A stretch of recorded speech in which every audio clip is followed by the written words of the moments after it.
அனைத்து நண்பர்களுக்கும் வணக்கம். கதைகளோடு உங்களுடன் இணைந்திருப்பது மாலதி. நம்ம வாழ்க்கையில் மேடு பள்ளங்கள் வர்றது இயற்கை தான்.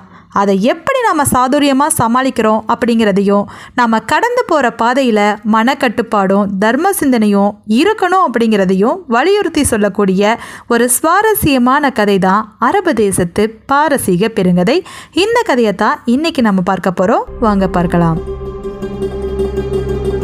அரபு தேசத்தில் கோரசான் அப்படிங்கிற நகரத்தில் செல்வந்த வணிகர் ஒருத்தர் இருந்தார். அவருக்கு பேரழகு வாய்ந்த ஹசன் பானு அப்படிங்கிற ஒரு மகள் பிறந்து வளர்ந்துட்டு இருந்தா. அவள் வளர்ந்து வர சமயத்தில் அவர் நோய்வாய்ப்பட்டு இறக்கும் தருவாய்க்கு போயிடுறாரு. அப்போது அவளை கூப்பிட்டு அவளை ஒரு தாதி பெண் கிட்ட ஒப்படைக்கிறாரு. அவளே அவளுக்கு செவிலித்தாயாக இருந்து வளர்க்கணும் அப்படின்னு சொல்கிறாரு. கொஞ்ச காலத்திலேயே அவர் இறந்தும் போகிறாரு. இப்படி இறந்ததுக்கப்புறமா அவள் அளவில்லாத துயரடைகிறா. அவளுக்கு மிகுந்த பாதுகாப்பாக இருக்கிறது அந்த செவிலித்தாய் மட்டும்தான். அவள் மிகுந்த புத்திசாலி. அதனால் அந்த ஹசன் பானுவை போற்றி பாதுகாத்து வளர்த்துட்ருக்கா. அந்த ஹசன் பானு வளர்ந்து கன்னி பெண்ணாக ஆகிறா. அந்த நேரத்தில் நிறைய பேர் அவளை பெண் கேட்டு வராங்க. ஆனால் ஹசன் பானுவுக்கோ யாரையும் திருமணம் பண்ண விருப்பமே கிடையாது. அந்த நாட்டோட அரசர் அந்த ஹசன் பானுவோட அப்பாவின் நண்பர். அதனால் ஹசன் பானுவை தன் பெண்ணை போல பாவிச்சு அவளை திருமணம் பண்ணிக்க சொல்கிறாரு. இப்படியே நடந்துட்டுருக்கிறதையெல்லாம் பார்த்துட்ருக்கிற அந்த செவிலித்தாய், நீ திருமணம் தான் பண்ணிக்கிட்டா என்ன அப்படின்னு கேட்க, ஹசன் பானுவுக்கு திருமணத்தில் சுத்தமாக விருப்பமே இல்லை. அவளுக்கு தன்னோட செல்வத்தை எல்லாம் ஏழை எளிய மக்களுக்கு தானம் தருமம் பண்ணி நல்வாழ்க்கை வாழணுங்கிற எண்ணம். அதனால் எனக்கு திருமணமே வேண்டான்னு சொல்லிட்டு இருந்தா. அப்போ தான் அந்த செவிலித்தாய் அவகிட்ட அக்கறையாக உட்காந்து, நீ திருமணம் பண்ணிக்கலினா ஊர்க்காரங்கெல்லாம் வேறு மாதிரி பேசுவாங்க, அரசர் கூட கோபிச்சுக்க வாய்ப்புண்டு, அதனால் இதுக்கு வேற ஒரு யுக்தியை கண்டுபிடிப்போம் அப்படின்னு யோசனை பண்ணுறா. அப்போ தான் அந்த செவிலித்தாய்க்கு அவளோட பாட்டனாருடைய நினைவு வருது. அவர் மிகுந்த புத்திசாலி. நிறைய புதிர்களையும் சவால்களையும் அந்த தாதி பெண்ணுக்கு சொல்லி தந்திருந்தாரு. அதனால் அதை வைத்து ஏதாவது பண்ணலாம் அப்படின்னு ஹசன் பானு கிட்ட சொல்ல, ஹசன் பானு ரொம்பவே ஆர்வமடைகிறா. என்ன பண்ணலான்னு யோசிக்கும்போது தான் ஒரு 7 கேள்விகளை தயார் செய்கிறா அந்த செவிலித்தாய். அந்த 7 கேள்விகளையும் நம்மளோட மாளிகைக்கு முன்னாடி மிகப்பெரிய கல் சுவர் எழுப்பி அதில் பொறிச்சு வச்சிடலாம். அதற்கு யார் சரியான பதிலை கொண்டு வராங்களோ அவங்கள தான் நீ திருமணம் பண்ணிக்குவ அப்படின்னு சொல்லிடு. அந்த கேள்விகளுக்கு இதுவரை விடை கண்டுபிடிச்சவங்க யாருமே கிடையாது. அதை கண்டுபிடிக்கிறது அவ்வளவு சுலபமும் இல்லை அப்படின்னு சொல்கிறா அந்த செவிலித்தாய். இதை கேட்ட அவளுக்கு ரொம்பவே மகிழ்ச்சி ஆகுது.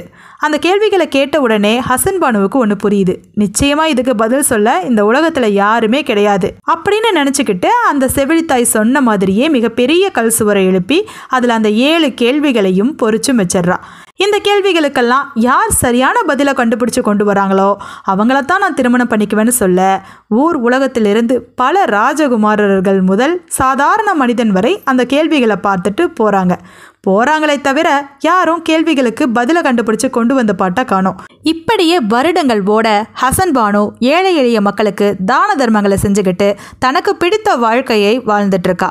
அந்த சமயத்தில் தான் அந்த வீதி வழியாக ஒரு மிகப்பெரிய சன்னியாசி வராரு. உடல் முழுக்க கருப்பு அங்கியால் மூடப்பட்ட அந்த சன்னியாசிக்கு பின்னாடி 40 சீடர்களும் வராங்க. அவங்கள பார்த்த உடனே ஹசன் பானு அவருக்கு விருந்து உசாரம் கொடுக்கணும்னு ஆசைப்பட்டு செவிலித்தாய் கிட்ட அவரை அரண்மனைக்கு கூட்டிகிட்டு வாங்க அப்படிங்க. அந்த செவிலித்தாய் அந்த சன்னியாசியை அரண்மனைக்கு கூட்டிகிட்டு வராரு. அவளும் விருந்து உபசாரங்களெல்லாம் கொடுக்குறா. ஆனால் அந்த சன்னியாசி 3 கவளத்தை மட்டும் எடுத்து சாப்பிட்டுட்டு வேற எந்த பொருட்களும் வேண்டான்னு ஒதுக்கிடுறாரு. அவள் நிறைய பரிசு பொருட்களை கொண்டு வந்து கொடுக்குறா. தங்கமும் வெள்ளியும் நவரத்தினங்களுமா அள்ளி கொடுக்க அவர் அதை வாங்க மறுக்கிறாரு. நான் எல்லாவற்றையும் துறந்தவன், எனக்கு எதுவுமே வேணான்னு சொல்லிட்டு தன்னோட 40 சீடர்களோடு அங்கிருந்து கிளம்பி போயிடுறாரு. அதுக்கப்புறமா அன்னைக்கு இரவு அந்த மாளிகையில் வினோதமாக ஏதோ நடக்கிறத உணர்ந்த ஹசன் பானு ஜன்னல் வழியாக எட்டி பார்க்குறா. அங்கே 40 பேர் அவளோட அரண்மனையில் திருடுவதற்காக உள்ளே நுழைஞ்சிக்கிட்டு இருக்காங்க.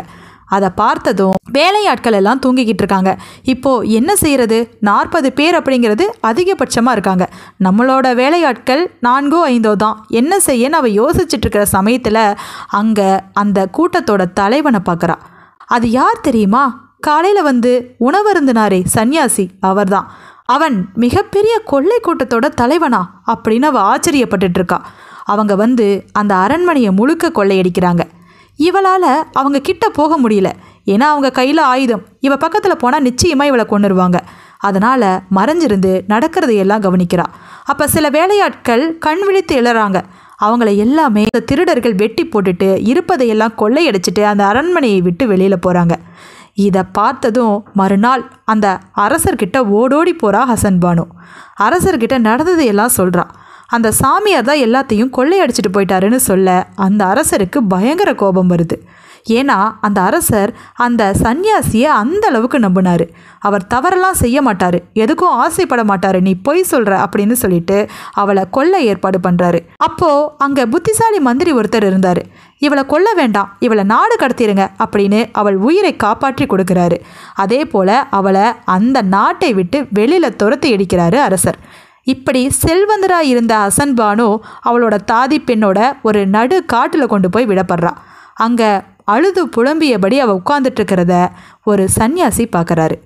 அந்த சன்னியாசியை பார்த்ததும் நடந்ததையெல்லாம் சொல்கிறா. உங்களை போல ஒருத்தர் தான் வந்து இத்தனைக்கும் காரணகர்த்தா ஆயிட்டாரு அப்படின்னு சொல்ல, அவரோ நான் அப்படிப்பட்டவன் கிடையாது, உனக்கு ஒரு மார்க்கத்தை சொல்லித்தரேன் அப்படின்னு சொல்லிட்டு தூரத்தில் தெரிகிற ஒரு மரத்தை காட்டுறாரு. அந்த மரத்துக்கடியே 7 அரசர்களுடைய கஜானா புதைக்கப்பட்டிருக்கு. நீ அதை எடுத்து மீண்டும் எல்லா ஏழை மக்களுக்கும் உதவி செய், உன்னுடைய நல்ல எண்ணத்தின் பொருட்டு தான் இதை சொல்கிறேன்னு சொல்லிட்டு கிளம்பி போகிறாரு. அவர் சொன்ன மாதிரி அந்த மரத்துக்கடியை தோண்டி பார்த்தா கஜானாக்கள் நிறைய புதைக்கப்பட்டிருக்கு. அவள் முன்ன வச்சிருந்த செல்வத்தை காட்டிலும் அளவுக்கு அதிகமான செல்வம் அதில் இருந்துச்சு. அதை எடுத்துக்கிட்டு தன்னோட தாதி பெண்ணோட அந்த காட்டை சுற்றி சுற்றி வரா. இப்போ நாட்டுக்குள்ளே போனால் நிச்சயம் அரசர் என்ன கொண்டுருவார், இந்த காட்டுக்குள்ளேயே மிகப்பெரிய மாளிகையை அமைக்கலாம் அப்படின்னு ஊருக்குள்ளே இருந்து ஒரு கொத்தனாரை கூட்டிகிட்டு வர சொல்கிறா. அப்படி கூட்டிகிட்டு வந்தபோது அந்த கொத்தனார் அரசருடைய அனுமதி இல்லாமல் இந்த காட்டில் கூட கோட்டை கட்ட முடியாது அப்படின்னு சொல்கிறத கேட்டு இவள் யோசனை பண்ணுறா. சரி, இதுக்கு ஒரு யுக்தி செய்கிறேன்னு ஆண் வேடம் போட்டுக்கிட்டு அந்த அரசரை போய் பார்க்குறா. அரசருக்கு ஹசன் பானுவை சுத்தமாக அடையாளமே தெரியல, ஆண்மகன்னு நினச்சிக்கிறாரு. அவள் கொண்டு வந்த நவரத்தினங்களையெல்லாம் பார்த்துட்டு மிகப்பெரிய வியாபாரின்னு நினச்சி மரியாதை கொடுக்க தொடங்குறாரு. அப்போது அவள் நான் காட்டுக்குள்ளே மிகப்பெரிய கோட்டை கட்டட்டுமான அனுமதி கேட்க அவரும் கொடுத்துட்றாரு. இப்படி அரசர் கூட ஹசன் பானு ஆண் வேடத்தில் நட்புறவோடு பழகிட்டு இருக்கா. அரசர் ஹசன் பானுவை அடையாளம் தெரியாததுனால வியாபாரின்னு நினச்சி ரொம்பவே நல்ல விதமாக பழகிட்டு இருக்காரு. ஒரு முறை ஹசன் பானு அரசரை சந்திக்க ஆண் வேடத்தில் போயிருக்கும்போது அரசர் இந்த வணிகருக்கு நம்ம சன்னியாசியை அறிமுகம் பண்ணுவோமே அப்படின்னு அந்த பழைய திருட்டு சன்னியாசியை அறிமுகம் பண்ணி வைக்கிறாரு. அதை பார்த்த உடனே அவளுக்கு பயங்கர கோபம் வருது. எப்படியாவது இந்த திருடனுக்கு சரியான பாடத்தை கற்றுத்தரணும், அது மட்டும் இல்லாமல் அரசருக்கும் உண்மையை புரிய வைக்கணும்னு முடிவு பண்ணி அவள் ஒரு திட்டத்தை போடுறா. அரசர்கிட்ட நான் இந்த சன்னியாசிக்கு விருந்துபசாரம் கொடுக்கணும், அதுக்காக இந்த நாட்டிலேயே ஏதாவது மாளிகை கிடைக்குமா அப்படின்னு கேட்குறா. அப்போது அரசர் ஏற்கனவே ஹஸ்னா பானு இருந்த அந்த பழைய மாளிகையே அவளுக்கு கொடுக்குறாரு. அந்த மாளிகையில் இந்த சன்னியாசிக்கு நீ விருந்து கொடு அப்படின்னு சொல்ல அவளும் சரின்னு சொல்கிறா. அதே போல் தன்னுடைய பழைய மாளிகையில் பழைய மாதிரியே அந்த சன்னியாசியையும் 40 திருடர்களையும் வர வைத்து விருந்துபசாரங்கள் நடத்துகிறா. அன்னைக்கு இரவு நிச்சயமாக திருட வருவாங்க அப்படிங்கிறது அவளோட நம்பிக்கை. ஏன்னா அவள் செல்வ வளம் மிக்கவளாக அவங்க முன்னாடி காட்டிக்கிட்டா. அதனால் அன்னைக்கு இரவு 100 வீரர்களை கூப்பிட்டு அந்த மாளிகையை சுற்றி மறைஞ்சிருக்க சொல்கிறான். அதுக்கப்புறம் அவளும் விழித்தபடியே காத்திருக்கா. அவள் நினைத்தபடியே அந்த திருட்டு சன்னியாசியும் அவங்களோட திருட்டு கூட்டமும் அன்னைக்கு இரவு திருட வராங்க. திருட வந்தவங்க திருடி முடிச்சுட்டு வெளியில் போகும்போது அந்த 100 வீரர்களும் அவர்களை கையும் களவுமாக பிடிச்சு அரசர் முன்னாடி கொண்டு போய் நிறுத்த அரசருக்கு அப்போ தான் உண்மை புரியுது. இது தெரியாமல் நம்ம ஹசன் பானுவை காட்டுக்கு அனுப்பிட்டமேன்னு வருத்தப்படுறாரு. அப்போ தான் ஆண் வேடத்தை கலைச்சவ நான் இங்கே தான் இருக்கிறேன், இதை கண்டுபிடிக்கிறதுக்காக தான் இப்படி வேடம் போட்டேன்னு சொல்ல அரசர் ரொம்பவே மகிழ்ச்சி அடைகிறாரு. இனிமே நீ இந்த நாட்டிலேயே இருக்கலாம், உன்னோட மாளிகை உனக்கே கொடுக்கப்படும் அப்படின்னு சொல்ல அவளோ அதுக்கு மறுப்பு சொல்கிறா. இல்லை, நான் காட்டில் மிகப்பெரிய நகரத்தை உருவாக்கிட்டேன், அதுக்கு பேர் ஷாஹாபாத், அதனால் நான் அங்கேயே இருக்க விரும்புகிறேன்னு சொல்லிட்டு அரசர்கிட்ட விடை பெற்றுட்டு அங்கேயே கிளம்பி போகிறா. போனவ மீண்டும் தன்னுடைய மாளிகைக்கு முன்னாடி மிகப்பெரிய கல் சுவரை எழுப்பி அதில் அந்த 7 கேள்விகளை பொறிச்சு வச்சிட்றா. இனிமே யாராக இருந்தாலும் இந்த கேள்விகளை படிச்சுட்டு விடை கண்டுபிடிச்சா மட்டும்தான் உள்ளே வரணும் அப்படின்னு சொல்லிடுறா. இப்படி அவளை திருமணம் பண்ணிக்க வருவரும் போவரும் அதிகமாகிக்கிட்டே இருந்தாங்களே தவிர குறையவே இல்லை. அவளோட புத்திசாலித்தனத்திற்காகவும் அவளுடைய பேரழகிற்காகவும் இளவரசர்கள் முட்டி மோதிட்டு இருந்தாங்க. ஆனால் அவளை திருமணம் பண்ண தான் வாய்ப்பு கிடைக்காம தவிச்சிட்டு இருந்தாங்க. அப்படிதான் ஒரு முறை அரபு தேசத்திலிருந்து கர்ஜாம் நகரத்திலிருந்து முனீர் அப்படிங்கிற ஒரு பேரழகு வாய்ந்த இளவரசன் அங்கே வந்தான். அவனுக்கு எப்படியோ அவளோட ஓவியம் கிடைக்க பெற அவளோட அழகை பார்த்து மயங்கி அவளை தான் திருமணம் பண்ணிக்கணும்னு போய் பார்க்குறான். அந்த 7 கேள்விகளையும் பார்த்து அசந்து போய் நிற்கிறான். ஏன்னா அதற்கு அவனால் கண்டிப்பாக விடை கண்டுபிடிக்க முடியாதுங்கிற நம்பிக்கை வந்துருச்சு.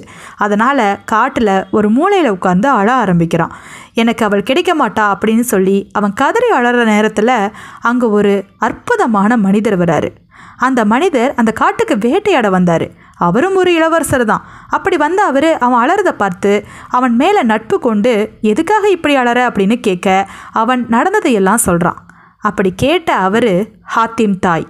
அவர் கேட்போருக்கெல்லாம் இல்லைன்னு சொல்லாமல் உதவி செய்யும் மனப்பாங்கு கொண்டவர், பேரழகு வாய்ந்தவர். அப்படிப்பட்டவர் தான் அவன்கிட்ட அவனோட கதையை கேட்டுட்டு இருந்தார். சரி, நீ அழ வேண்டாம், உன்னை நான் நண்பனாக ஏற்றுக்கிட்டேன். உன்னோட குறைய நிச்சயமாக நான் தீர்த்து வைப்பேன். உனக்கு அந்த பெண்ணை நிச்சயமாக திருமணம் பண்ணி வைக்கிறேன் அப்படின்னு வாக்கு கொடுக்குறாரு. அவன் கூடவே கிளம்பி ஷாஹாபாத் அந்த நகரத்துக்கு போகிறாரு. அங்கே போய் ஹசன் பானுவை சந்திக்கிறாரு. அவள் 7 கேள்விகளுக்கும் விடை சொன்னால் மட்டும்தான் என்னுடைய முகத்திரையை விளக்கி முகத்தை காட்டுவேன், அது மட்டும் இல்லாமல் திருமணமும் பண்ணிப்பேன் அப்படின்னு அவள் சொல்கிறத கேட்டு, சரி முதல் கேள்வியை சொல்லுங்கள், நான் என்னுடைய நண்பனுக்காக போய் அதை கண்டுபிடிச்சி கொண்டு வருவேன். நான் 7 கேள்விகளுக்கும் விடையை கண்டுபிடிச்சிட்டேன் அப்படின்னா நிச்சயமாக நீங்கள் என்னுடைய நண்பனான முனீரை திருமணம் பண்ணிக்கணும் அப்படின்னு சொல்கிறத கேட்ட ஹசன் பானு நிச்சயமாக பண்ணிக்கிறேன் அப்படின்னு வாக்கு கொடுக்குறா. அப்போ முதல் கேள்வி என்னன்னு கேட்க முதல் கேள்வியை அவள் விளக்கமாக சொல்ல தொடங்குறா. ஒரு முறை பார்த்தது, மீண்டும் ஒரு முறை பார்க்க விரும்புவது அப்படின்னு ஒருத்தர் சொல்லி புலம்பிக்கிட்டு இருக்காரு. அவர் யார், எங்கே இருக்கிறாரு, அவர் பார்க்க விரும்புறது என்ன? இதுதான் என்னோட முதல் கேள்வி, இதை கண்டுபிடிச்சிட்டு வாங்க அப்படின்னு சொல்லி அனுப்புகிறான். அவர் முனீரை அந்த நாட்டிலேயே ஒரு விடுதியில் தங்க வச்சுட்டு அவனை பத்திரமா பார்த்துக்கங்கன்னு ஹசன் பானுக்கிட்ட சொல்லிட்டு அங்கிருந்து கிளம்புறாரு ஹாத்திம் தாய். இந்த ஹாத்திம் தாய் எப்படிப்பட்டவர் அப்படின்னா, மற்றவர்களுக்கு உணவில்லை அப்படின்னா அவரும் உண்ண மறுப்பவர். யாருக்கா இருந்தாலும் அவர்களோட துன்பத்தை போக்கிட்டு தான் அங்கிருந்து கிளம்பக்கூடியவர். இப்படி அடுத்தவர்களோட துன்பத்தை தன்னோட துன்பமாக பாவிச்சு பார்க்கக்கூடிய அந்த ஹாத்திம் தாய் ஏமன் நாட்டிலிருந்து வந்திருந்தார். அப்படிப்பட்ட அவர் தன்னுடைய சொந்த நாடான ஏமனுக்கு போய் அங்கே இருக்கிற அமைச்சர்கள்கிட்ட நாட்டை பத்திரமா பார்த்துக்கங்க, நான் கொஞ்ச காலத்துக்கு வரமாட்டேன்னு சொல்லிட்டு அந்த முதல் கேள்வியை தேடி தன்னோட பயணத்தை தொடங்குறாரு. அப்படி போனவர் பல சாகசங்களை செஞ்சு விலங்குகளுக்கும் மனிதர்களுக்கும் உதவி செஞ்சுக்கிட்டே போகிறாரு. அப்படி போகிற வழியில தான் ஒரு முதியவரை சந்திக்கிறாரு. அந்த முதியவர்கிட்ட ஹாத்திம் தாய் ஒரு விஷயத்தை விசாரிக்கிறாரு. ஏற்கனவே பார்த்த ஒன்று மீண்டும் பார்க்க விரும்புவதுன்னு யாராவது சத்தம் போடுறத நீங்கள் கேட்டிருக்கிறீங்களா? அந்த மாதிரி மனிதர்கள் இருக்காங்களா அப்படின்னு கேட்க அந்த முதியவர், இதை பற்றி நான் ஹவைதா பாலைவனத்தில் பேசியதாக கேள்விப்பட்டிருக்கேன், நீங்கள் வேணால் அந்த பாலைவனத்துக்கு போய் பாருங்களேன். இங்கிருந்து நெடுந்தூர பயணம், காடுகள், மலைகள், அருவிகள் எல்லாம் கடந்து ஒரு நதிக்கரை வரும். அந்த நதிக்கரைக்கு போனால் அந்த பாலைவனத்துக்கு போயிடலான்னு சொல்கிறாங்க, நீங்கள் வேணால் முயற்சி பண்ணி பாருங்கன்னு சொல்ல அவர் பேச்சை கேட்ட அவர் காடுகள் எல்லாம் கடந்து மலைப்பகுதிகளை எல்லாம் கடந்து போயிட்டுருக்கும்போது அங்கே சில வித்தியாசமான மனிதர்களை பார்க்குறாரு. அவர்கள் உடலெல்லாம் கரடி போல முடிகள் இருக்குது. அந்த மனிதர்கள் இவரை கைது செய்து கூட்டிகிட்டு போகிறாங்க. எங்கள் நாட்டு பக்கம் எதற்காக வந்த அப்படின்னு சொல்லி அவங்களோட அரசர் முன்னாடி நிறுத்த ஹாத்திம் தாயோட பேரழகு வாய்ந்த முகத்தை பார்த்த அந்த அரசர், நீ நிச்சயமாக என்னோட மகளை திருமணம் பண்ணிக்கணும் அப்படின்னு ஆணை பிறப்பிக்கிறாரு. ஆனால் ஹாத்திம் தாயோ, நான் வேறொரு வேலையாக வந்திருக்கேன், உங்களோட மகளை திருமணம் பண்ணிக்க முடியாதுன்னு சொல்ல அவரை சிறைச்சாலையில் அடைக்கிறாங்க. அவர் ஒத்துக்கிற வரை சிறைச்சாலையில் தான் இருக்கணும் அப்படிங்கிறத தெரிஞ்சுக்கிறாரு ஹாத்திம் தாய். கடைசியாக வேற வழி இல்லாமல் அவரோட மகளை திருமணம் பண்ண சம்மதம் சொல்கிறாரு. அந்த கரடி முடிகள் கொண்ட அந்த அரசனின் மகளோ பேரழகு வாய்ந்தவளாக இருந்தா, ரொம்ப புத்திசாலியாக இருந்தா. அவளை அந்த ஹாத்திம் தாய் திருமணம் பண்ணதுக்கப்புறமா அவருக்கு ஒரு பரிசை கொடுத்தா.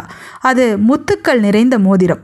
இந்த மோதிரத்தை தீயிலையும் தண்ணீரிலையும் போட்டுட்டு நீங்கள் என்ன நினச்சாலும் அது நடக்கும். தீயும் தண்ணீரும் இல்லை அப்படின்னா அந்த மோதிரம் வேலை செய்யாது அப்படின்னு அந்த பரிசு அவருக்கு கொடுக்குறா.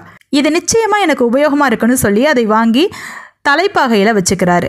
அதுக்கப்புறம் அவகிட்ட விடை பெற்றுட்டு அந்த முதல் கேள்வியை கண்டுபிடிக்க பயணம் செய்கிறாரு. அப்படி பயணம் செஞ்சிட்ருக்கும்போது ஒரு நதிக்கரையில் உட்காந்துட்ருக்காரு. அந்த நதிக்கரையிலிருந்து ஒரு அழகிய பெண் எழுந்து வரா. அவள் கூட இன்னும் 1000 பெண்கள் வராங்க. அவங்க அத்தனை பேரும் ஹாத்திம் தாயை ஒரு இடத்துக்கு கூட்டிகிட்டு போகிறாங்க. அது பார்க்க சொர்க்கலோகம் போல இருக்கு. அங்கே உண்ண பல வகையான கனிகள், உணவுப் பொருட்கள் எல்லாம் இருக்கு. அவங்க எல்லோருமே தன்னுடைய கைகளை நீட்டி அவரை தொட சொல்றாங்க. ஆனால் அவரோ கண்ணியமிக்கவர், யாரையும் தொட மறுக்கிறாரு. ஏற்கனவே அந்த முதியவர் எச்சரிச்சிருந்தாரு, அங்கே அழகிய பெண்கள் வருவாங்க, அவங்க கிட்ட நீங்கள் மயங்கிறாதீங்க, கட்டுப்பாட்டோடு இருங்க அப்படின்னு சொல்லியிருந்தாரு. அதனால் ஹாத்திம் தாய் மனக்கட்டுப்பாட்டோடு அங்கே உட்காந்துட்டு இருந்தார். பல நாட்களாக இதுவே நடந்துட்டு இருந்துச்சு. தங்க சிம்மாசனத்தில் அமர்ந்த அவர் எதையும் சாப்பிடலை, அந்த பெண்களையும் தொடலை. இப்படியே இருந்தால் நம்ம இப்படியே இருந்துட வேண்டியதான் நினச்ச அவர் ஒரு பெண் கையை நீட்ட அவள் கையை பிடிக்கிறாரு. உடனடியாக அவருடைய நாற்காலி ஒரு பெண்ணால் உதைக்கப்படுது. பறந்து வந்த அவர் ஒரு பாலைவனத்தில் விழுறாரு. பாலைவனத்தில் விழுந்த அவர் கால் போன போக்கில் நடந்து போயிட்டு இருக்கும்போது ஒரு வாசகம் அவர் காதில் விழுது. ஏற்கனவே நான் பார்த்த அந்த ஒன்றை மீண்டும் பார்க்க விருப்பம் அப்படின்னு ஏதோ ஒரு முதியவர் கத்திட்டு இருக்கிறது கேட்குது. அவர் சத்தம் அந்த திசையை நோக்கி போய் பார்க்குறாரு. அங்கே வயதான முதியவர் ஒருத்தர் இதை புலம்பிக்கிட்டு இருக்காரு. அவர்கிட்ட போய் எதுக்காக இந்த வாசகத்தை திரும்ப திரும்ப சொல்கிறீங்கன்னு கேட்க அவரோ தன்னுடைய கதையை சொல்கிறாரு. உன்ன மாதிரி வாலிபனாக இருக்கும்போது நான் இந்த பாலைவனத்தில் வந்து சேர்ந்தேன். அதுக்கு காரணம் என்னென்னா, ஒரு நதிக்கரையில் நான் உட்கார்ந்துருக்கும்போது அழகிய பெண்கள் வந்தாங்க. அந்த அழகிய பெண்கள் சொர்க்கலோக மாதிரியான இடத்துக்கு என்னை கூட்டிகிட்டு போனாங்க. அவங்க எல்லோரும் கையை நீட்டி தொட சொன்னபோது நானும் ஆசையோடு பிடிச்சேன். உடனடியாக என்னை கொண்டு வந்து இந்த பாலைவனத்தில் தள்ளிட்டாங்க. அதுதான் மீண்டும் அந்த பெண்களையும் அந்த சொர்க்கலோக வாழ்க்கையையும் பார்க்கும் விருப்பம் எனக்கு இருக்குது. அதுக்காகத்தான் இப்படி திரும்ப திரும்ப புலம்பிகிட்டு இருக்கேன் அப்படின்னு சொல்கிறாரு. இப்போது முதல் கேள்விக்கான பதில் அவருக்கு தெரிஞ்சிருச்சு. சரி, அந்த முதியவர்கிட்ட நீங்கள் திரும்ப அந்த சொர்க்கலோகத்தை பார்க்கணுன்னா நான் சொல்கிற மாதிரி செய்யுங்க அப்படிங்கிறாரு ஹாத்திம் தாய். மீண்டும் அந்த நதிக்கரைக்கு போங்க, அங்கே பெண்கள் வருவாங்க, உங்களை கூட்டிகிட்டு போய் நாற்காலியில் உட்கார வச்சு உங்களுக்கு உணவு கொடுப்பாங்க. எல்லாவற்றையும் நீங்கள் சாப்பிடலாம், ஆனால் அந்த பெண்களை மட்டும் தொட்டுறாதீங்க. தொட்டுட்டிங்கன்னா மீண்டும் இந்த பாலைவனத்துக்கே வந்து சேர்வீங்க அப்படின்னு அவருக்கு அறிவுரை சொல்லிட்டு அந்த நதிக்கரைக்கு கூட்டிகிட்டு போய் அவரை விட்டுட்டு தூரத்திலிருந்து கவனிக்கிறாரு ஹாத்திம் தாய். அந்த நதிக்கரையிலிருந்து மீண்டும் பெண்கள் வராங்க, அந்த முதியவரை கூட்டிகிட்டு போகிறாங்க. இப்போ நிம்மதியாக ஹாத்திம் தாய் திரும்ப அந்த ஷாஹாபாத் அரண்மனைக்கு வராரு. அங்கே வந்து ஹசன் பானுக்கிட்ட நடந்ததையெல்லாம் சொல்கிறாரு. முதல் கேள்விக்கான பதில் இதுதானே சொல்ல முனீரும் ஹசன் பானுவும் ரொம்பவே மகிழ்ச்சி அடைகிறாங்க. சரியான பதிலை கண்டுபிடிச்சதுக்காக மகிழ்ச்சி.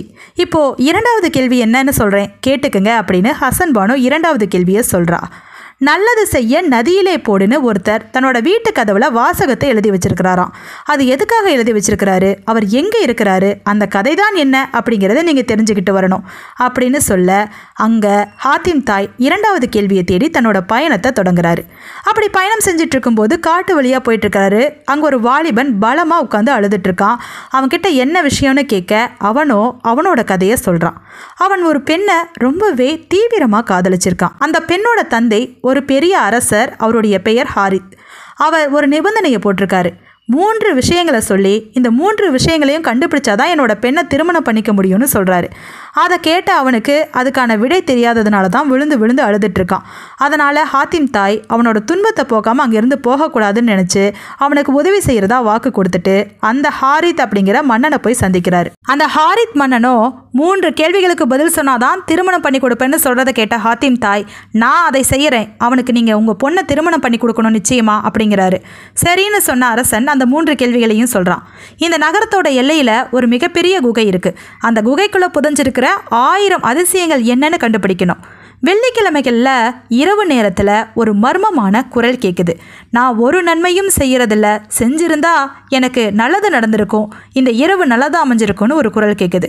அது என்னன்னு கண்டுபிடிக்கணும். அதுக்கப்புறமா மோகினி பெண் ஒருத்திக்கிட்ட இருந்து அரிய வகை முத்து ஒன்று இருக்குது, அதையும் கொண்டு வரணும். இந்த 3ஐயும் செஞ்சாதான் என்னோட மகளை திருமணம் பண்ணி கொடுப்பேன்னு அந்த அரசர் சொல்ல ஹாத்திம் தாய் அந்த வாலிபனுக்கு உதவி செய்கிறதா முன் வர்றாரு. அந்த குகை ரகசியத்தை தேடி ஹாத்திம் தாய் கிளம்புறாரு. அவர் கூட 2 வீரர்கள் அனுப்பப்படுறாங்க. குகை வாசல்லையே அவங்க நின்றுக்க குகைக்குள்ளே போகிறாரு ஹாத்திம் தாய். அந்த குகை போய்கிட்டே இருக்கு. ஒரு இடத்துல வெளிச்சம் தெரியுது. அந்த இடத்துல பாலைவனம் மாதிரி ஒரு பகுதி இருக்குது. அந்த இடத்துல நிறைய வேதாள மனிதர்கள் வராங்க. அந்த குகைக்குள்ளே அவங்க தான் வாழ்கிறாங்க போல இருக்குது. அப்படிப்பட்ட அவங்க அவரை கூட்டிகிட்டு போய் அவரோட தலைவர்கிட்ட நிறுத்துகிறாங்க. அவரோட தலைவரோ அரசர்கிட்ட கூட்டிகிட்டு போகிறாரு. அந்த அரசருக்கு தீராத வயிற்று வலி இருந்திருக்கு. அவரோட மகளுக்கும் உடல்நிலை சரியில்லை. இவங்க 2 பேர்த்தையும் சரி செஞ்சால் மட்டும்தான் நீங்கள் இந்த குகையை விட்டு வெளியில் போக முடியும். இந்த மாதிரி இந்த குகைக்குள்ளே வந்தவங்க நிறைய பேர் இங்கேயே கற்சிலைகளாக மாறிட்டாங்க அப்படின்னு காட்டுறாங்க. அதை பார்த்து அவர் தன்னுடைய தலைப்பாகையில் இருந்த அந்த முத்து மோதிரத்தை எடுக்கிறாரு. அது நீரில் மட்டும்தான் வேலை செய்யும். அதனால் கற்கண்டு கலந்த தண்ணீரில் அந்த முத்து மோதிரத்தை நினச்சி அந்த தண்ணீரை குடிக்க சொல்கிறாரு அரசர்கிட்ட. அரசர் அதை குடிக்க அவருடைய வயிற்று வலி சரியாக போகுது. இதே போல் அவரோட பெண்ணுக்கும் தண்ணீரை கொடுக்க அவளும் சரியாகி வரா. இப்படி அந்த முத்து மோதிரத்தை வைத்து சரி பண்ணின அவரை அங்கே இருக்கிறவங்க எல்லாம் பாராட்டுறாங்க. அவருக்கு என்ன வேணும்னாலும் கேட்கலான்னு சொல்ல, ஏற்கனவே கற்சிலைகளாக மாற்றின மனிதர்களை என்னோட அனுப்பி வைங்கன்னு சொல்ல, அந்த மனிதர்களோடு சேர்த்து அந்த வேதாளங்கள் குகை வாசலையே கொண்டு வந்து விடுது. இதை பார்த்த வீரர்கள் இதை ஹாரித் மன்னன் கிட்ட சொல்ல, முதல் கேள்வியை கண்டுபிடிச்சிட்டிங்க, நிச்சயமாக மீதி 2 கேள்வியையும் கண்டுபிடிச்சிருவீங்கன்னு நினைக்கிறேன் அப்படின்னு சொல்கிறாரு. அடுத்தது 2வது கேள்வி. வெள்ளிக்கிழமையில் கேட்குற சத்தம். வெள்ளிக்கிழமையில் கேட்குற சத்தத்தை இவரும் கேட்டு தான் இருக்கிறாரு. ரொம்ப தூரத்தில் கேட்கும். அந்த சத்தம் அந்த திசையை நோக்கி நடக்க தொடங்குறாரு. அப்போ தான் ஒரு ஊருக்குள்ளே போகிறாரு. அங்கே இருக்கிற மக்கள்கிட்ட கேட்டால், வெள்ளிக்கிழமை இரவு சத்தம் கேட்குதே ஒழிய அது எங்கேருந்து வருதுன்னு தெரியாதுன்னு சொல்லிடுறாங்க. அதுக்கப்புறமா அந்த சத்தம் அந்த திசையை நோக்கி நடந்து போய்கிட்டே இருக்கிறாரு. அது 2 மலைகளுக்கு இடைப்பட்ட பள்ளத்தாக்கு. அந்த இடத்துல தான் அப்பேற்பட்ட சத்தம் கேட்டுச்சு. அங்கே போய் பார்த்தா அதிசயமான காட்சி ஒன்று இருக்குது. அங்கே நிறைய கற்சிலைகள் இருக்குது. அந்த சிலைகள் எல்லாமே வீரர்களோடது. பார்க்க தத்ரூபமாக இருக்குது. 500க்கும் மேற்பட்ட குதிரை வீரர்கள் இருந்தாங்க. அது மட்டும் இல்லாமல் காலாட்படை வீரர்களும் நின்றுட்டு இருந்தாங்க. இப்படி தத்ரூபமாக இருக்கிற அந்த சிலைகள் கிட்டேயே அவர் உட்கார்ந்துக்கிறாரு. கடைசியாக வெள்ளிக்கிழமைக்காக காத்திருக்கிறாரு. வெள்ளிக்கிழமை ஆனதும் அந்த சிலைகள் எல்லாம் உயிர் பெற்று எழுது. அந்த சிலையில் இருந்த வீரர்கள் எல்லாம் ராஜ உடை போட்டிருந்தாங்க. மேஜை மீது உணவு பதார்த்தங்கள் பரிமாறப்பட்டுச்சு. எல்லாமே ராஜ உணவுகளாக இருந்துச்சு. அந்த கூட்டத்தில் ஒருத்தன் மட்டும் பார்க்க பிச்சைக்காரனை போல இருந்தான். அவன் தட்டில் பழைய சோறு தான் இருந்துச்சு. அப்படிப்பட்ட அவன் தான் புலம்பிக்கிட்டு இருந்தான். நான் எந்த நல்லதும் செய்யலை, அதனால தான் எனக்கு இந்த இரவு நல்லதாக அமையலை. நல்லது செஞ்சுருந்தா இந்த இரவு ஒரு வேளை எனக்கு நல்லதாக அமைஞ்சிருக்குன்னு புலம்பிகிட்டு இருந்தான். அப்படிப்பட்ட அவங்ககிட்ட இவர் ஓடோடி போய் எதுக்காக இப்படி சொல்லிட்டு இருக்கிறீங்கன்னு கேட்க, அவன் தன் கதையை சொல்ல தொடங்கினான். அவன் சீன தேசத்திலிருந்து வந்தவன் தான். அவனுடைய பெயர் யூசுப். இந்த வீரர்களுக்கெல்லாம் தலைவனே அவன்தான். ஒரு முறை அவங்கள எல்லாம் கூட்டிக்கிட்டு போருக்காக நான் வந்துட்டு இருந்தேன். அப்போது இந்த இடத்துக்கு வந்த உடனே மிகப்பெரிய கொள்ளை கூட்டம் எங்களை எல்லோரையும் கொன்று போட்டுட்டாங்க. அதுக்கப்புறமா உயிரிழந்த நாங்கள் எல்லாம் கற்சிலைகளாக மாறிட்டோம். ஒவ்வொரு வெள்ளிக்கிழமைக்கும் எங்களுக்கு உயிர் கிடைக்கும். உயிர் கிடைச்ச உடனே நல்லது செஞ்சவங்கலாம் ராஜ உடை தரித்து ராஜ உணவு சாப்பிடுவாங்க. ஆனால் அவன் எந்த நல்ல காரியமும் செஞ்சதில்லை. நிறைய செல்வங்கள் வச்சிருந்தானே ஒழிய யாருக்கும் கொடுத்ததில்லை. அதனால தான் அவன் இப்படி பிச்சைக்காரனாக கஷ்டப்படுறான் அப்படின்னு அவர் புலம்புறதை கேட்ட ஹாத்திம் தாய், உங்களுக்கு நான் என்ன செய்யணும், என்ன செஞ்சால் உங்களோட பிரச்சனை தீரும்னு கேட்குறாரு. அப்போது அவர், நான் சேர்த்து வச்சிருக்கிற செல்வத்தை எல்லாம் ஒரு இடத்துல புதைச்சி வச்சுருக்கேன். அந்த புதையில எடுத்து நான் சொல்கிறவங்களுக்கெல்லாம் பிரித்து கொடுங்கங்கிறாரு. முதல் பாகத்தை என்னுடைய பேரன்களுக்கு கொடுத்துருங்க. 2வது பாகத்தை ஏழை எளிய மக்களுக்கு கொடுங்க. 3வது பாகத்தை உணவில்லாதவங்களுக்கும் 4வது பாகத்தை ஆடை இல்லாதவங்களுக்கும் கொடுத்துருங்க. அப்போ தான் என்னோட பிரச்சனை தீருன்னு சொல்ல, ஆத்திம் தாய் அதே போல் சீன தேசத்துக்கு போய் 4 பாகங்களாக பிரித்து எல்லோருக்கும் பொருள் உதவி செய்கிறாரு. அதுக்கப்புறம் திரும்பி வராரு. வெள்ளிக்கிழமைகளில் அந்த சத்தம் இப்போது கேட்குறதே இல்லை. சரி, பிரச்சனை சரியாயிருச்சுன்னு 3வதா அந்த முத்தை தேடி போகிறாரு. அங்கே பல சாகசங்களை செஞ்சு அந்த முத்தை எடுத்துகிட்டு வந்து ஹாரித் மன்னர்கிட்ட கொடுக்க 3 வேலைகளையும் செஞ்சு அவரை பாராட்டுறாங்க. அதுக்கப்புறம் அந்த வாலிபனுக்கே ஹாரித் மன்னர் தன்னுடைய மகளை திருமணம் செஞ்சு கொடுக்குறாரு. தான் வந்த காரியம் சிறப்பாக வெற்றி அடைஞ்சிருச்சுன்னு சொல்லிட்டு அங்கிருந்து திரும்ப அவர் தேடி வந்த 2வது கேள்வியை தேடி புறப்படுறாரு. அப்படி போகும்போது நதிக்கரையில் உட்காந்துட்ருக்காரு. அந்த நதிக்கரைக்கு எதிரில் மிகப்பெரிய மாளிகை இருக்குது. அந்த மாளிகையோட கதவுல தான் நல்லது செய்ய ஆற்றில் போடுன்னு எழுதியிருந்துச்சு. வேகமாக அந்த கதவை திறந்துக்கிட்டு உள்ளே போகிறாரு. அங்கே ஒரு முதியவர் இருக்கிறாரு. அவர்கிட்ட, எதுக்காக இப்படி ஒரு வாசகத்தை உங்களோட கதவுல எழுதியிருக்கிறீங்கன்னு சொல்ல, அந்த முதியவர் நடந்த விஷயங்களை சொல்ல தொடங்கினார். நான் ரொம்ப காலத்துக்கு முன்னாடி உன்னை போல வாலிபனாக இருந்தபோது மிகப்பெரிய கொள்ளைக்காரனாக இருந்தேன். அப்படி கொள்ளையடித்த பொருட்களை வச்சு தான் வாழ்ந்துட்டு இருந்தேன். அப்போது ஒரே ஒரு காரியத்தை மட்டும் தினமும் செய்வேன். 2 ரொட்டி துண்டுகளை மரத்தட்டில் வச்சு இந்த ஆற்றில் வீசிடுவேன். இப்படியே செஞ்சிட்ருக்கும்போது ஒரு முறை எனக்கு ரொம்பவே உடல்நிலை சரியில்லாமல் போயிடுச்சு. படுத்த படுக்கையாகிட்டேன். அப்போது என்னுடைய கனவுலையோ நினைவுலையோ அது என்னன்னு சொல்ல முடியல, ஒரு சம்பவம் நடந்துச்சு. என்னை கோர முகம் கொண்ட ஒருத்தன் நரகத்துக்கு இழுத்துட்டு போயிட்டு இருந்தான். அந்த நேரத்தில் 2 பேர் வந்தாங்க. அவங்க பார்க்க ரொம்ப அமைதியான தோற்றத்தோடு இருந்தாங்க. அவங்க 2 பேரும், இவன் நரகத்துக்கு உரியவன் இல்லை, சொர்க்கத்துக்கு உரியவன் அப்படின்னு சொன்னாங்க. எதற்காக அப்படின்னு நான் கேட்டபோது, தினமும் 2 ரொட்டி துண்டுகளை ஆற்றில் வீசினீங்கல்ல, அது ஒரு ஏழைக்கு பயன்பட்டுச்சு. அந்த 2 ரொட்டி துண்டுகள் தான் நாங்கள் அப்படின்னு சொல்லி சொர்க்கத்தில் கொண்டு போய் என்னை விட்டாங்க. கடைசியாக நான் கண் விழிச்சு பார்த்தபோது இது எல்லாம் கனவா நினைவான்னு சந்தேகமாக இருந்துச்சு.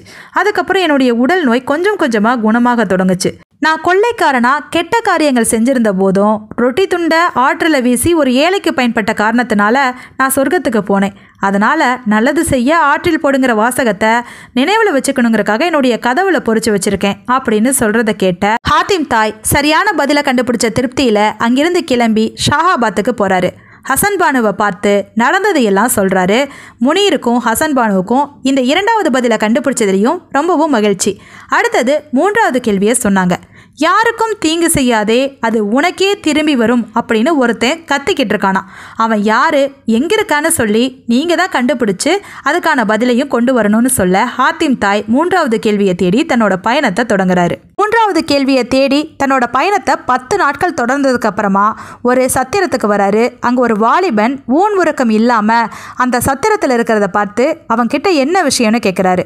அவனும் தன்னோட காதலியும் தானும் இந்த இடத்துக்கு வந்ததாகவும் தன்னோட காதலி 7 நாட்களில் தன்னோட வீட்டுக்கு போயிட்டு திரும்பி வரேன்னு சொல்லிட்டு போனதாகவும் 7 வருடங்கள் ஆகியும் இன்னும் திரும்பலை, அவளுக்காக தான் காத்திருக்கேன் அப்படிங்கிறதையும் அவர் கேள்விப்பட்டு ஆச்சரியம் அடைகிறாரு. 7 வருடங்களாக இங்கேயே இருக்கிறதுக்கு பதிலாக அவளை தேடி போயிருக்கலாமேன்னு சொல்லும்போது, நான் அவளை தேடி போயிட்டா அவள் இங்கே வந்து என்னை காணாமல் தவிப்பாளே, அதனால தான் அவள் சொன்ன மாதிரியே இந்த இடத்த விட்டு நகராமல் இங்கேயே உட்காந்துருக்கேன். உணவுக்கு கூட இங்கே பக்கத்தில் இருக்கிறத வச்சு தான் நான் சாப்பிட்டுட்டு இருக்கேன்னு சொல்கிறத கேட்டு அவர் அவன் மேலே பரிதாபப்படுறாரு.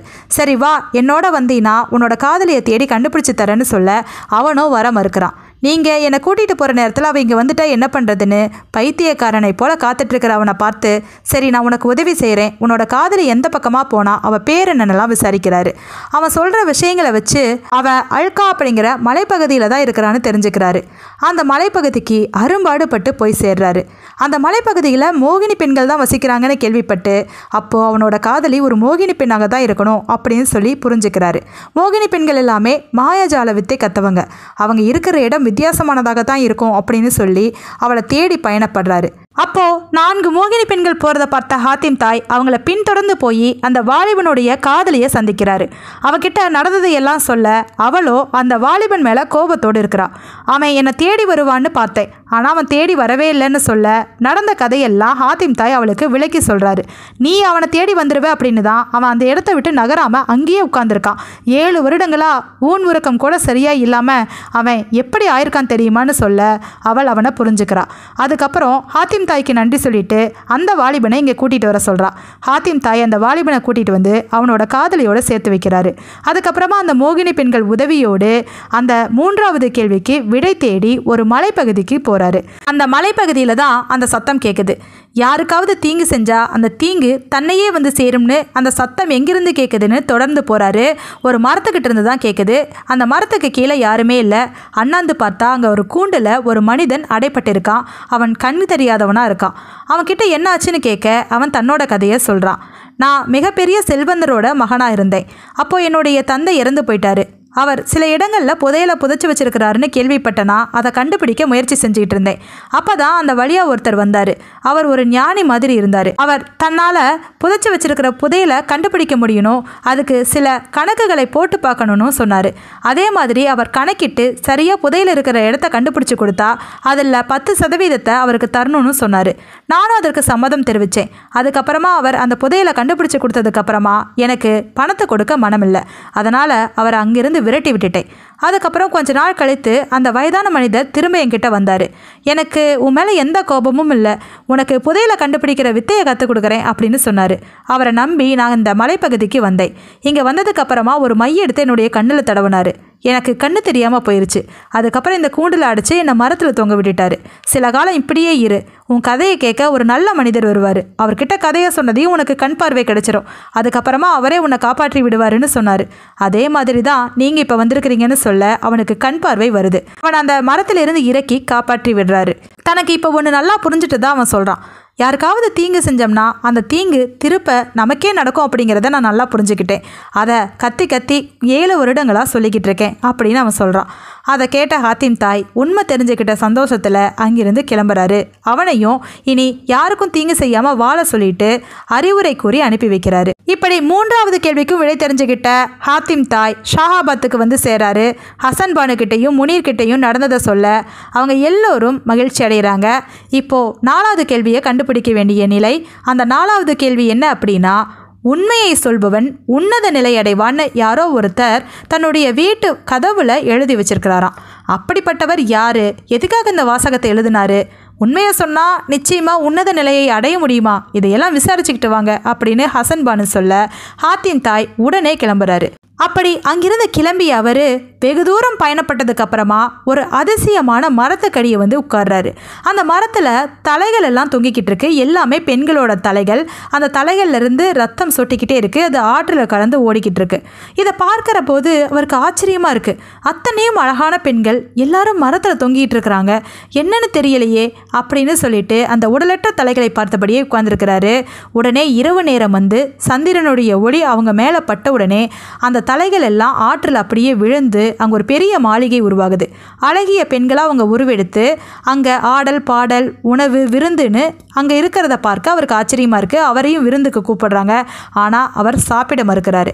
இதெல்லாம் என்னன்னு சொல்லாமல் நான் சாப்பிட மாட்டேன்னு சொல்ல அதை பற்றியெல்லாம் சொல்ல மாட்டேங்கிறாங்க. திரும்பவும் காலை நேரத்தில் அந்த மாளிகை மறைந்து போகுது. அங்கே மரம் தோன்றுகிறது. அதில் தலைகள் எல்லாம் பழைய மாதிரியே தொங்குது. இவருக்கு ஒரே ஆச்சரியம். அதில் ஒரு பெண்ணோட முகத்தை பார்த்து இவர் காதல் வயப்படுறாரு. இந்த பெண்ணை திருமணம் பண்ணிக்கணும் அப்படிங்கிற ஆர்வம் ஹாத்திம் தாய்க்கு வருது. அதனால் அந்த விவரத்தை கண்டுபிடிக்க எல்லார்கிட்டையும் விசாரிச்சுக்கிட்டு ஒரு மிகப்பெரிய மந்திரவாதியை சந்திக்க போகிறாரு. ஏன்னா அந்த மந்திரவாதி தான் இவர்களை எல்லாம் இப்படி ஆக்கி வச்சிருக்கிறாரு. இவர் ஆசைப்பட்ட பெண் அந்த மந்திரவாதியோட பெண் தான். ஆனால் அந்த மந்திரவாதி அந்த பெண் யாரையும் காதலிக்க கூடாதுங்கிறக்காக இப்படி நடந்துக்கிட்டதா சொல்லி கேள்விப்பட்டு இவர் போய் அந்த மந்திரவாதி கிட்ட சண்டையிடுறாரு. அந்த மந்திரவாதி கிட்ட அவர் போடுற வித்தைகளிலிருந்தெல்லாம் அந்த மோதிரத்தை வைத்து தப்பிச்சுக்கிறாரு. கடைசியாக அந்த மந்திரவாதி அவர் கூட தோற்று போய் இறந்தே போக அந்த பெண்கள் எல்லாம் விடுதலை செய்யப்படுறாங்க. விடுதலை செய்யப்பட்டதுக்கு அப்புறமா இவர் ஆசைப்பட்ட அந்த பெண்ணை திருமணமும் பண்ணுறாரு.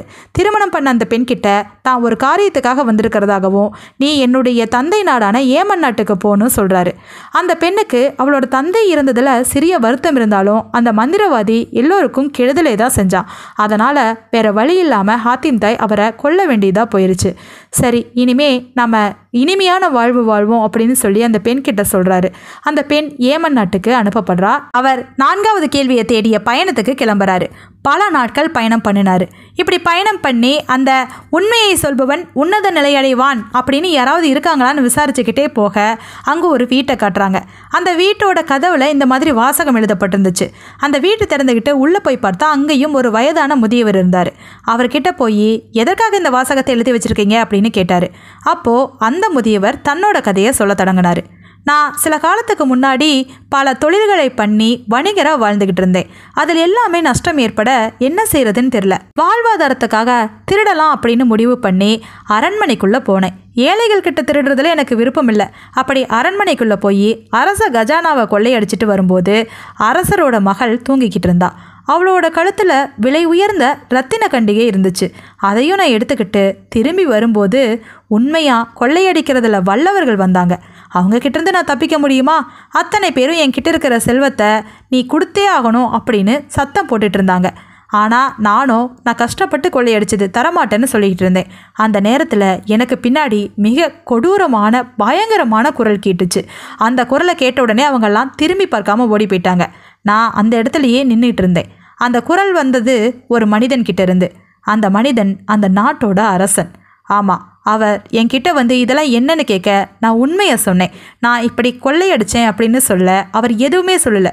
சரி, இதையெல்லாம் வச்சு நீ தொழில் பண்ணி பிழைச்சிக்கோ, ஆனால் திரும்ப மட்டும் நீ திருடக்கூடாது அப்படின்னு சொன்னார். உடனே நான் இல்லை இந்த செல்வங்கள்லாம் உங்களுக்கே உரியவைன்னு கொடுக்க அவர் வாங்க மறுத்துட்டார். அதுக்கப்புறமா அதை கொண்டு வந்து நான் இந்த மாதிரி மாளிகை கட்டி எனக்கு வேணுங்கிறதையெல்லாம் வாங்கி ஒரு தொழில் பண்ணி பிழைச்சிட்ருக்கேன் அப்படின்னு அவர் சொல்கிறாரு. இதை கேட்ட உடனே அவருக்கே ஆச்சரியமாக போகுது. இப்படிப்பட்ட அரசர்களும் இருக்காங்களா அப்படின்னு சொல்லி ஆச்சரியப்படுறாரு ஹாத்திம் தாய். அதுக்கப்புறமா இந்த மாதிரி நான் உண்மையை சொன்னனால தான் இப்பேற்பட்ட உன்னத நிலைக்கு வந்தேன், அதனால தான் அதை வாசகமாக என்னோட கதவுல பொறிச்சு வச்சிருக்கேன்னு சொல்ல இதை கேட்ட ஹாத்திம் தாய் அங்கிருந்து கிளம்புறாரு. பல நாட்கள் பயணப்பட்டு ஷாஹாபாத் நகரத்துக்கு வந்து ஹசன்பானுக்கிட்டையும் முனீர்கிட்டையும் அந்த தாதி பெண்கிட்டையும் நடந்ததையெல்லாம் சொல்ல எல்லோரும் மனமகிழ்வா அந்த உண்மையை ஏற்றுக்கிறாங்க. அதுக்கப்புறம் 5வது கேள்வியை சொல்கிறா ஹசன்பானு. நிதாமலையோட ரகசியத்தை தெரிஞ்சுக்கிட்டு வரணும், அதுக்கு அடுத்த பயணத்துக்கு நீங்கள் தயாராகணும் அப்படின்னு சொல்ல அதற்கு ஹாத்திம் தாய் தயக்கமே இல்லாமல் 5வது கேள்வியை தேடி பயணப்பட தயாராகிறாரு. அப்படி பயணத்துக்கு தயாரான அவர் போய்கிட்டு இருக்கும்போது மாதங்கள் பல கடந்து போகுது. ஏன்னா நிதாமலை ரொம்ப பக்கத்துலலாம் இல்லை, பல நாடுகளை கடந்து இருந்துச்சு. அவரோட பயணம் மிக நீண்டதாக இருந்துச்சு. அப்போ தான் அங்கே ஒரு அதிசயமான காட்சியை பார்க்குறாரு. சில பேர் கூட்டமாக நின்றுட்டு இருந்தாங்க. நடுவில் ஒரு பிணம் வைக்கப்பட்டிருந்துச்சு. எல்லோரும் புலம்பியபடி இருந்தாங்க. அங்கே பக்கத்தில் போய் பார்த்தா உங்களுக்காக தான் காத்திருந்தோன்னு ஹாத்திம் தாயை பார்த்து சொல்கிறாங்க. எனக்காகவா? என்னை தான் உங்களுக்கு முன்ன பின்ன தெரியாதே, எனக்காக இதற்காக காத்துட்ருக்கிறீங்க, அதுவும் பிணத்தை நடுவில் வச்சுக்கிட்டுன்னு கேட்குறாரு. அதுக்கு அந்த மக்கள் எல்லாம் சொல்கிறாங்க, எங்கள் ஊரில் ஒரு வினோத வழக்கம் இருக்குது. யாராவது இறந்து போயிட்டாங்கன்னா அவங்களோட பிணத்தை கொண்டு வந்து ஊருக்கு வெளியில் வச்சுருவோம். யாராவது வழிபோக்கர் வந்தால் தான் அவங்களுக்கு விருந்து கொடுத்து அதற்கப்புறமா தான் இந்த பிணத்தை புதைப்போம். 7 நாட்கள் ஆயிடுச்சு, எந்த வழிபோக்கரையும் காணோம், அதனால தான் உங்களை எதிர்பார்த்தோன்னு சொன்னேன் அப்படின்னு சொல்கிறத கேட்டு அவர் ஆச்சரியப்படுறாரு. ஒருவேளை 1 மாதத்துக்கு எந்த வழிபோக்கரும் வரலினா அப்படின்னு கேட்க, அப்போது 15 நாள் வரை நாங்கள் காத்திருப்போம். அதுக்கப்புறமா அந்த பிணத்தை புதைச்சிட்டு 1 மாதம் காலம் வரையிலும் விரதம் இருப்போம் அப்படின்னு சொல்கிறாங்க. அவங்க சொன்னதையெல்லாம் கேட்டு ஆச்சரியப்பட்ட அவர் அவங்க சொன்ன மாதிரியெல்லாம் செஞ்சுட்டு விருந்து சாப்பிட்டுட்டு அங்கிருந்து கிளம்புறாரு. போன கொஞ்ச தூரத்திலேயே இன்னொரு அதிசய காட்சியை பார்க்குறாரு. அங்கே மக்கள் கூடி இருக்கிறாங்க. மிகப்பெரிய நெருப்பு எரிஞ்சிக்கிட்டு இருக்குது. அதில் ஒரு பெண் இறங்கிக்கிட்டு இருக்கா. இவர் ஓடோடி போய் என்னன்னு கேட்க, அங்கே உடன்கட்டை ஏறிட்டு இருக்காங்கன்னு சொல்கிறாரு. தன்னுடைய கணவர் இருந்துட்டா பெண் உடன்கட்டை ஏறுறது எங்களோட வழக்கம் அப்படின்னு சொல்கிறத பார்த்து இவர் அதை ஏற்க மறுக்கிறாரு. கணவன் இருந்துட்டா எதற்காக மனைவி உடன்கட்டை ஏறணும்? இது நிர்பந்தத்தினால் நடக்குதான்னு கேட்க, இல்லை அந்த பெண் விருப்பப்பட்டு தான் செய்கிறா அப்படின்னு சொல்கிறாங்க. இதே போல் இன்னொரு இடத்துலையும் நடக்க அந்த பெண்கிட்ட போய் நீ உடன்கட்டை ஏற வேண்டாம், உனக்கு பிள்ளைகள் இருக்காங்க, வாழ்க்கை இருக்குன்னு சொல்ல அந்த பெண்ணோ அதை ஏற்க மறுக்கிறா. என்னுடைய கணவன் இருந்தால் நிச்சயமாக இறந்து தான் தீர்வுன்னு சொல்லி அவள் அந்த இடத்துல உடன்கட்டை ஏறுறா, அந்த நெருப்பில் இறங்குறா. இதை பார்த்து இவருக்கு ஆச்சரியமாக இருக்குது. அதை அவரால் ஏற்றுக்கொள்ளவே முடியல. இந்த சடங்கெல்லாம் தவறானது அப்படின்னு சொல்லிட்டு அங்கிருந்து கிளம்புறாரு. அடுத்த ஊரில் இன்னும் ஒரு வினோதமான நிகழ்ச்சி நடக்குது. அது என்ன அப்படின்னா, ஒரு மனிதன் உட்கார்ந்து அழுதுட்டுருக்கான். அவனை எல்லோரும் பிடிச்சு தள்ளிக்கிட்டு போகிறாங்க. எங்கேன்னு பார்த்தா அவனோட மனைவியை புதைக்கிற இடத்துக்கு. மனைவியோடு சேர்த்து அவனையும் உயிரோடு புதைப்பது தான் அவங்களோட வழக்கமாக. மனைவி இருந்துட்டா கணவனையும் புதைச்சாக்கணுங்கிறது அவங்க வழக்கம். இதையும் அவர் ஏற்க மறுக்கிறாரு. அவனுக்காக போராடுறாரு. அவனுக்கு அதில் விருப்பமே இல்லை. அவனை மனைவியோடு புதைக்க அவங்க அரும்பாடு பட்டுட்டு இருந்தாங்க. அப்போ அவங்க கிட்ட போய் அவனை புதைக்க வேண்டாம், அவனுக்கு விருப்பம் இல்லைன்னு சொல்ல அவங்க கேட்க மறுக்கிறாங்க. அப்போ அவங்க விடமாட்டாங்கன்னு தெரிஞ்ச ஹாத்திம் தாய் அந்த மனிதன் கிட்ட போய் ரகசியமாக உன்னை சொல்கிறாரு. உன்னை நான் எப்படியும் காப்பாற்றிடுவேன், நீ சம்மதம் மட்டும் சொல்லிடு அப்படின்னு சொல்கிறாரு. அவனும் சம்மதம்னு சொல்லிடுறான். அதுக்கப்புறம் புதைக்கும் போது சொல்கிற மாதிரி தான் புதைக்கணும்னு சொல்லி சமாதியில் காற்று துவாரங்கள் விட்டு புதைக்க சொல்கிறாரு. அதே மாதிரி புதைக்கிறாங்க. அன்று இரவே அவர் போய் அவனை காப்பாற்றி கூட்டிட்டு வேறொரு நாட்டுக்கு அனுப்பி வச்சிடுறாரு. இப்படி அவர் அவனை காப்பாற்றிட்டு அங்கிருந்து போயிட்டு இருக்கும்போது தான் நிதாமலையை பற்றிய விபரம் அவருக்கு கிடைக்குது. அந்த மலைக்கு போனால் வினோதமான நிகழ்ச்சிகளை சந்திக்கலாம், அங்கே போன யாரும் உயிரோடு திரும்ப மாட்டாங்க அப்படின்னுலாம் கேள்விப்படுறாரு. அங்கே போன அவர் நிதாமலையில் இருக்கிறவங்களை சந்திச்சு முத்து மோதிரத்தின் உதவியோடு பல சாகசங்களை பண்ணி அவங்க கிட்டேயும் நல்ல பேர் எடுக்கிறாரு. அங்கே இருக்கிற நவரத்தினங்களை எல்லாம் அவர் எடுக்க அங்கே இருக்கிறவங்க இது எல்லாமே நிதாமலையில் இருக்கிறவங்களுக்கு தான் சொந்தன்னு சொல்ல அவர் அதை திரும்பி கொடுத்துட்றாரு. அதுக்கப்புறம் அவங்களே பரிதாபப்பட்டு 3 விலை மதிக்க முடியாத நவரத்தினங்களை அவருக்கு கொடுக்குறாங்க. அதை எடுத்துட்டு வந்து ஷாஹாபாத்தில் ஹசன்பானு கிட்ட காட்டுறாரு. அங்கே இருக்கிறவங்க எல்லாருமே சந்தோஷப்படுறாங்க. அடுத்தது 6வது கேள்வியை சொல்கிறா ஹசன்பானு. கோழி முட்டை அளவுக்கு இருக்கக்கூடிய ஒரு நல் முத்து என்கிட்ட இருக்கு, அதுக்கான ஜோடியான முத்தை நீங்கள் கொண்டு வந்து கொடுக்கணும் அப்படின்னு சொல்கிறத கேட்ட அவர் அதுக்கான பயணத்தை தொடங்குறாரு. அவர் கோழி முட்டை அளவு இருக்கிற முத்தை தேடி பயணத்தில் ஈடுபட்டு இருக்கும்போது பறவைகள் பேசுறது முத்து மோதிரத்தின் உதவியோடு அவருக்கு கேட்குது. அந்த பறவைகள் தாங்கள் விடுற முட்டைகளில் 2 முட்டைகள் கடலுக்குள்ளே போய் முத்தா மாறிட்டதாகவும், அந்த கோழி முட்டை அளவு இருக்கிற முத்தில் 1 ஹசன் பானுக்கிட்ட இருக்கிறதாகவும், இன்னொரு முத்து இருக்கிற இடம் ஒரு பெரிய பாட்ஷா அப்படின்னும் சொல்லுது. அதை கேட்ட அவர் அந்த இடத்துக்கு என்னை கூட்டிகிட்டு போ அப்படிங்கிறாரு. அந்த பறவைகளும் இவரை அந்த ராஜா இருக்கிற இடத்துக்கு கூட்டிகிட்டு போகுது.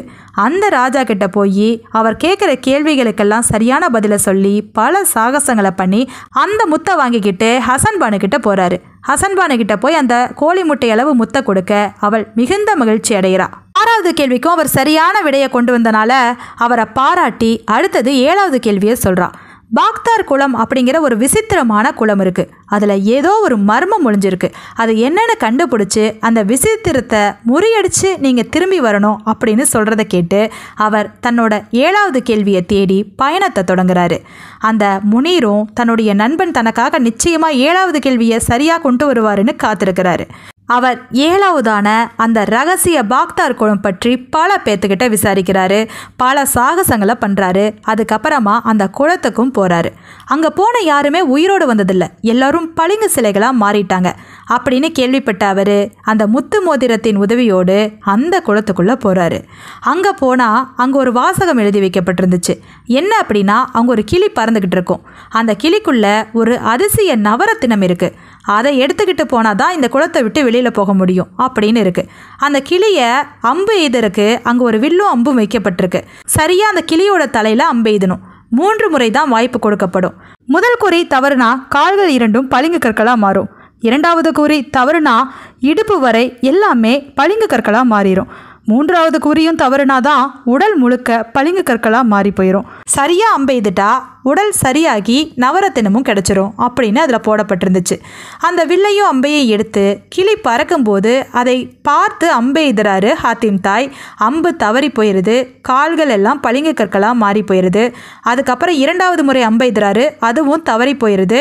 உடலில் பாதி பகுதி பளிங்கு கற்களாக மாறுது. 3வது முறை சரியாக அம்பெய்துறாரு. கிளியோட தலையில் அம்பு பட்டுருது. உடல் முழுக்க சரியாகிருது. கிளியோட உடலில் இருக்கிற நவரத்தினம் அவர் கைக்கு வந்துடுது. அதுக்கப்புறமா அங்கே இருக்கிற பளிங்கு சிலைகள் எல்லாம் மனித உருப்பெற அவர்களையும் கூட்டிக்கிட்டு அவர் திரும்ப ஷாஹாபாத்துக்கு வராரு. வந்தவர் அந்த நவரத்தினத்தை கொண்டு வந்து ஹசன் பானு கிட்ட கொடுக்க, இதுதான் பாக்தார் குளத்தில் இருந்த ரகசியம்னு சொல்கிறாரு.